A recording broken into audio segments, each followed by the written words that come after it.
And the city was just explosive. It was like, you know, these mines that go deep under the earth, and there's that gas coming up, methane. You know, like regular methane, I guess you can't smell it or something, and so like one little spark and the whole thing explodes. That's Alexandria. So it's just a city given to riots. You know, if you got enough people excited about anything, there was going to be a riot, and people were going to attack each other, and people were probably going to die, and it was going to be a mess. And so it was a very difficult city to govern, but it was sort of like one of the most important cities in the ancient world. So it's not like you could just, you just had to live with it.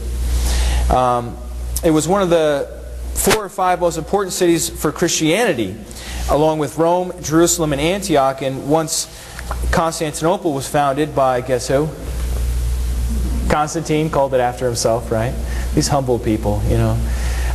So Constantinople, the city of Constantine, was founded, and then that became a very important city. And so then there were 5 Christian cities that really vied for authority and power. So let's start with Alexander, and he's the bishop of Alexandria. It's the next page there, from 313 to 326. I want to talk about Alexander because he was really the one that he's the one that lit the match. Okay, if we go back to the analogy of a city filled with volatile gases that are ready to explode, right? Alexander's the one that lights the match. It was not Arios, it was Alexander. Arios, well, let's talk about Alexander. He was well educated. He lived through a very difficult time of persecution. The most significant effort the Roman government ever made at liquidating us was from 303 to 313 in what's called the Diocletian persecution. Diocletian was the emperor who went after us very severely. And so Alexander survives that and becomes the bishop. He has certain controversies that come up during his reign there as the bishop. There's the issue over dating Easter. There's another issue with this Milesians of Lycopolis and the Milesians. Now this has started before the time of Alexander. The Milesians Milesius was a man who basically filled in the gap when Peter, the old bishop of Alexandria, was hiding during the persecution. So when the persecution comes, you know, basically it's like the police knock at your door and they're like, "Are you a Christian?" And if you say yes, you're arrested. If you continue to confess, you're tortured. If you continue to confess, you're killed, you're executed. And so that was standard operating procedure during this 10-year period in Alexandria, Egypt, and in many other parts of the empire during this persecution. And so Peter was in hiding. The old bishop Peter was in hiding. And so Milesius says, hey, stuff still needs to happen. New bishops need to be ordained. You know, if people are getting killed, that's when you need your leaders the most, right? And so he steps in, he fills in the gap, and eventually Peter kind of, wises up, I think, a little bit, and he comes back, and he's not happy with this whole situation with this other guy that came in and filled in his spot, and but then he gets arrested, tortured, and killed for his faith. So Peter's out of the picture, and the next one that comes into prominence is Alexander, the bishop of Alexandria. And so these Milesians, they want a strong, robust Christianity, the kind of Christianity that says, look, I'm willing to die for the faith. And they did not appreciate the kind of lax mentality that a lot of the Christians in Egypt were having, where maybe they denied Christ, but then they still wanted to come to church after the persecution went away. And so the Milesians were strong advocates for not allowing the people who had lapsed in their faith to return, and it caused a big controversy. Okay, and so there was a schism in Egypt. It had nothing to do with theology.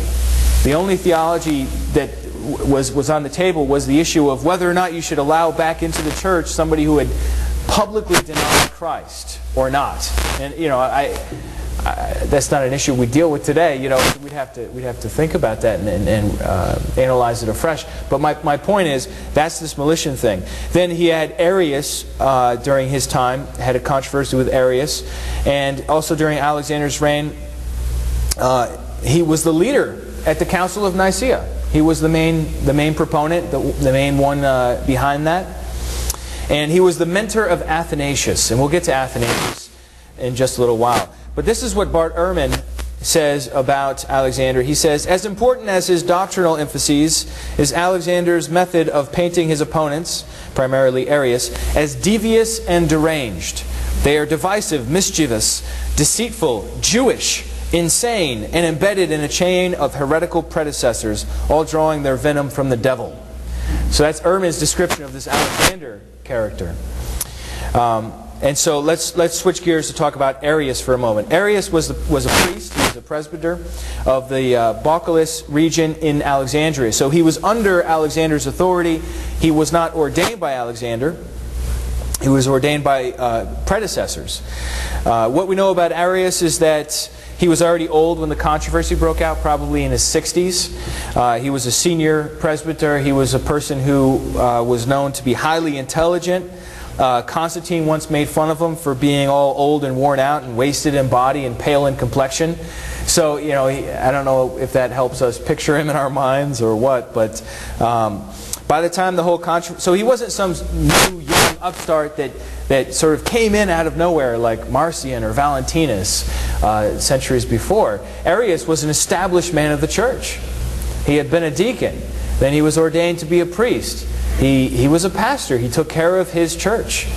You know, he was loyal to the faith as he understood it.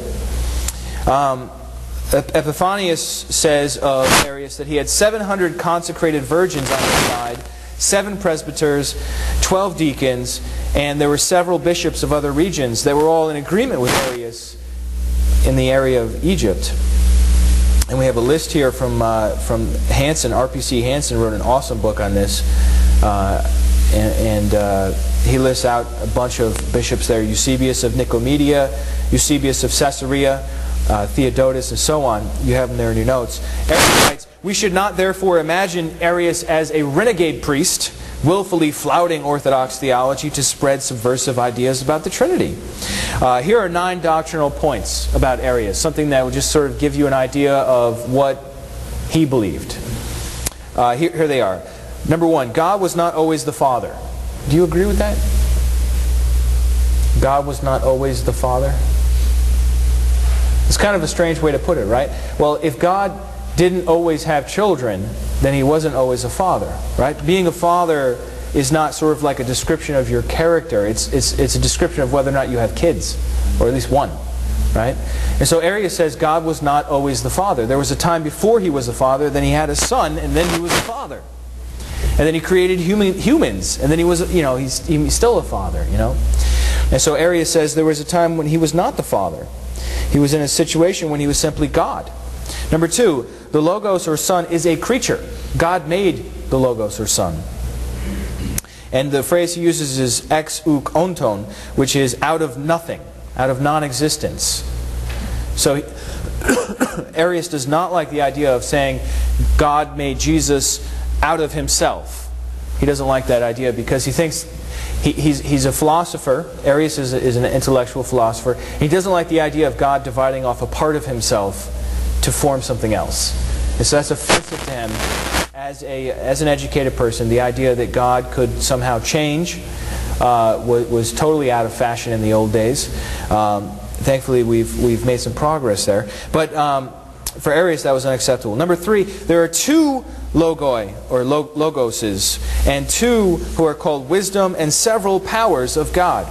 And so the Son, so God has his own wisdom, and then he creates Christ. And now Christ is called the wisdom of God, but that's not the same as God's wisdom, which was already there before Christ was there. That's his point there.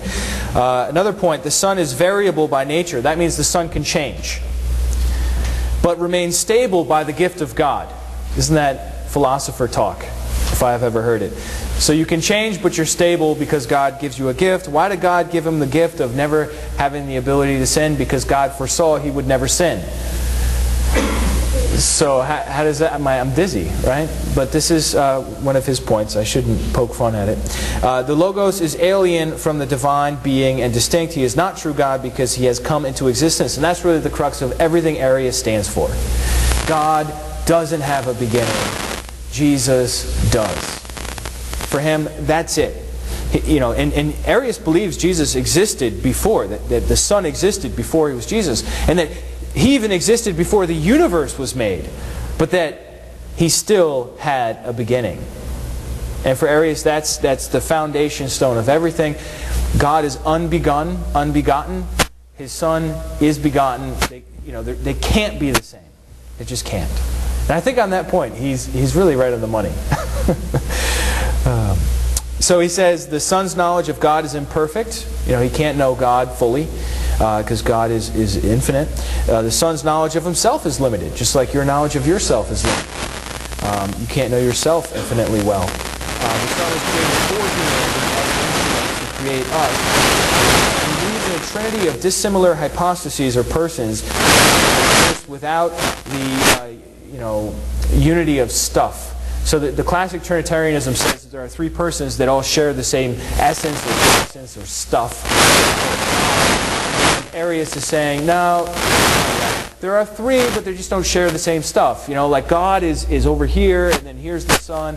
And the Holy Spirit, he didn't really, maybe if he wasn't hunted and excommunicated and banished and constantly berated by all his Christian brothers, he could have developed a more satisfactory theology on the Holy Spirit, but we'll never know. Two more doctrinal points is that he says that Christ is the first and the greatest of all creatures, and that the Son can be called God. You can call the Son God. He doesn't have a problem with that. But he's not God as the Father is God. So he's a second level God. And the last point is that he actually says that the Son is of the same substance. He says that the people who say the Son is of the same substance are Manichaean. Belief following a guy named Mani, who came out of the Persian area, and he taught that bits of God were broken off, and you could, if you ate blessed food by the prophet, sort of like be eating bits of God, and it would be great. Augustine famously was a Manichaean before he became Catholic. Arius thinks that the whole homoousios idea is total paganism. And he comes out with this before the Trinity ever develops that term and uses it. He says, that's Manichaean. That's heretical. I would never say that of God. It's kind of interesting. All right, so here's the conflict. You ready for the interesting part where the action happens? Alexander one day decides he's going to publicly announce that the Son is on the same level as God, that they're co-eternal. And that's the thing Arius can't handle. I mean, if there's one thing he can't handle, it's saying they both always existed, because one's begotten. And you can't have a beginning, you can't have a father if you have always existed. Then you'd be brothers, right? So Arius protests this teaching and insists that the Son is subordinate, not on the same level as God, and created. And so Alexander starts this conflict by calling a big council together in 318. This is what starts everything. This is the match that lights the fire that burns for 20 years. He calls a council, he stocks it with 100 bishops that he knows will agree with him, and he gets Arius kicked out. Kicks him out. And so there are some myths I'd like to clear away first before we go any further. The first is that there is this idea of a universal monolithic church with a strong centralized leadership. That's a total myth at this point in time. In the early 4th century, the church was more like a network of autonomous assemblies comparable to terrorist cells. I mean, they were persecuted for 10 years. When you're persecuted for 10 years, you're not on Facebook or Twitter like, hey, we're having a meeting this Sunday or this Saturday or whatever. That's not what you're doing. What are you doing? You have like codes and messengers, and you're meeting in somebody's house or in a basement or something. You're not... You know what I mean? And that's the way the church was. It wasn't this sort of like organized thing that you could go visit if you paid a bunch of money and went to the Vatican and, got to see the person in charge. Right?